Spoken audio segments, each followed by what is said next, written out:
धार जिले की औद्योगिक नगरी पीथमपुर में भारतीय टेस्ट एजेंसियों की ग्लोबल प्रेजेंस और आगे के रोड मैप के लिए नेशनल ऑटोमोटिव टेस्ट ट्रैक्स में सम्मेलन हुआ। ऑटोमोटिव लीडरशिप कॉन्फ्रेंस का उद्देश्य भारतीय ऑटोमोटिव टेस्ट एजेंसियों को टेस्ट सर्टिफिकेशन और सह विकास के लिए ग्लोबल सेंटर के रूप में बदलना है। औद्योगिक क्षेत्र में एशिया के सबसे बड़े ऑटोमोटिव टेस्टिंग ट्रैक्स कहा जाने वाला नेट्रैक्स को परीक्षण, प्रमाणन और अनुसंधान एवं विकास के लिए वैश्विक केंद्र के रूप में विकसित करने के लिए पीथमपुर स्थित नेशनल ऑटोमोटिव टेस्ट ट्रैक्स पर नेतृत्व सम्मेलन का आयोजन किया। सम्मेलन में विभिन्न कंपनियों के 150 से अधिक प्रतिनिधि शामिल हुए। सम्मेलन में भारी उद्योग मंत्रालय के अतिरिक्त सचिव डॉक्टर हनीफ कुरैशी, नीति आयोग के सुधेंदु ज्योति सिन्हा, तीनों महत्वपूर्ण ऑटोमेटिव निकायों सियाम, एकमा और एटमा के वरिष्ठ अधिकारी शामिल हुए।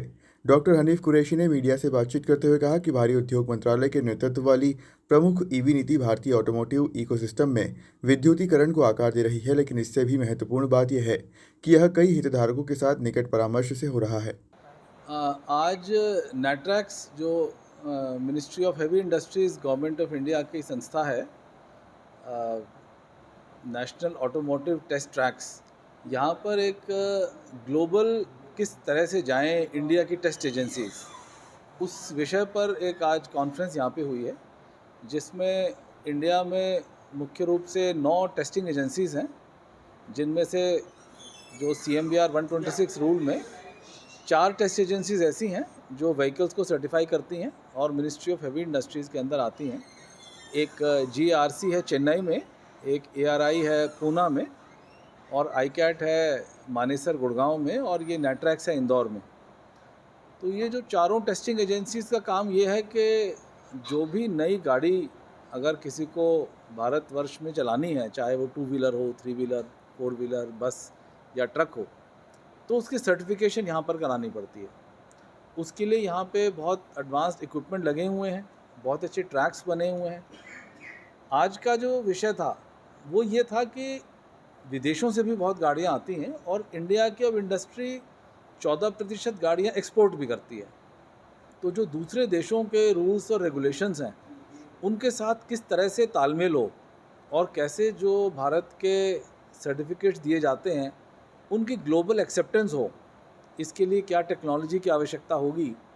तो इस विषय पर आज यहाँ पर एक कॉन्फ्रेंस की गई थी। सर, क्या किन मुद्दों पे चर्चा हुई कि इसमें और नया क्या, जैसा कि थीम है आगे की राह, तो अब नेट की क्या राह होगी आगे और किस तरीके से वैश्विक स्तर पर हमारे लिए चुनौतियाँ होगी और कैसे हम उससे निपटेंगे। तो अब इसमें यह है कि जैसे माननीय प्रधानमंत्री जी ने 2047 में एक विकसित भारत का सपना देखा है, तो विकसित भारत के लिए अब यह है कि जो ऑटोमोबाइल इंडस्ट्री है वो इकोनॉमी का 7% है हमारे यहाँ भारतवर्ष में।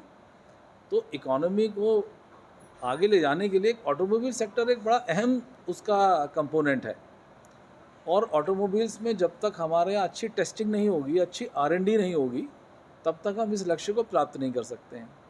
तो इसलिए किस प्रकार से यहाँ पे ज़्यादा रिसर्च हो, डेवलपमेंट हो, नई गाड़ियाँ आएँ, और नई गाड़ियाँ ही नहीं, नई गाड़ियों में नई टेक्नोलॉजी, जैसे ADAS एक टेक्नोलॉजी है, advance driver assist system, autonomous vehicles हैं, टायर्स किस तरह से और अच्छे आ सकते हैं, इलेक्ट्रॉनिक्स किस तरह से, रडार, ये सब आ सकता है। तो इस विषय पर चर्चा हुई है। तो इसमें कुछ इक्विपमेंट की आवश्यकता है, कुछ अच्छे ट्रैक्स की भी आवश्यकता है। तो इन सब विषयों पर यहाँ पे आज चर्चा हुई। सर, जैसा कि आपने ट्रैक्स की बात की, अपोलो के साथ कोलैबोरेट करके आज एक ट्रैक्स का इनोवेशन किया गया है, क्या विशेषता है? तो उसमें यह है कि 7% ग्रेडियंट पर करीब 150 मीटर का एक ट्रैक अपोलो टायर्स और नेट्रैक्स के MOU के माध्यम से बना है। उसमें जो गाड़ियाँ जब चलती हैं तो एक्सेलरेटेड वियर को देखने के लिए कितना टायर घिसता है, कट एंड चिप, क्योंकि जब पत्थर लगता है तो टायर का कितना नुकसान होता है, तो टायर के लाइफ के लिए और उसकी क्वालिटी के लिए टेस्ट करने के लिए की बड़ी अद्भुत फैसिलिटी बनी है ये। तो इससे पैसेंजर सेफ्टी और एडवांस टेक्नोलॉजी के टायर बनाने में और उनको टेस्ट करने में सहायता मिलेगी। पीथमपुर से अमित अतुलकर की रिपोर्ट।